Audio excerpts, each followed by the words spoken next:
はい、おの来ました。おの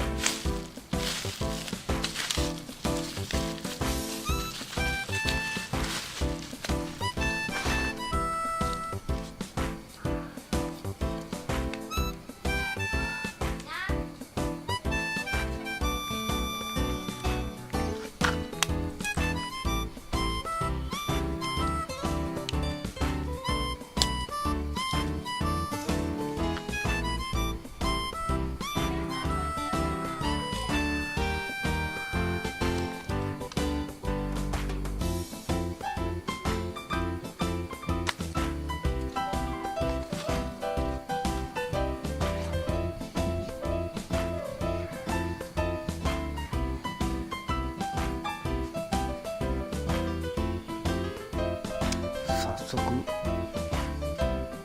板を叩き割っていきますかね。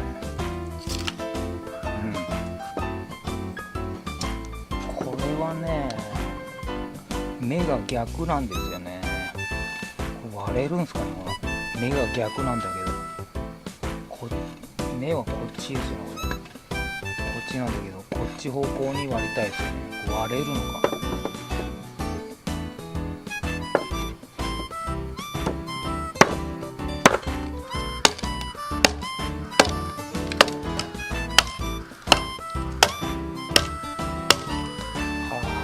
さすがに目が逆だと無理ですね、これ。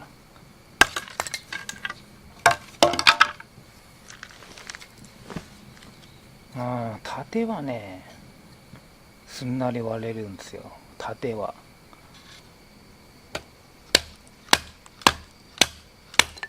ね。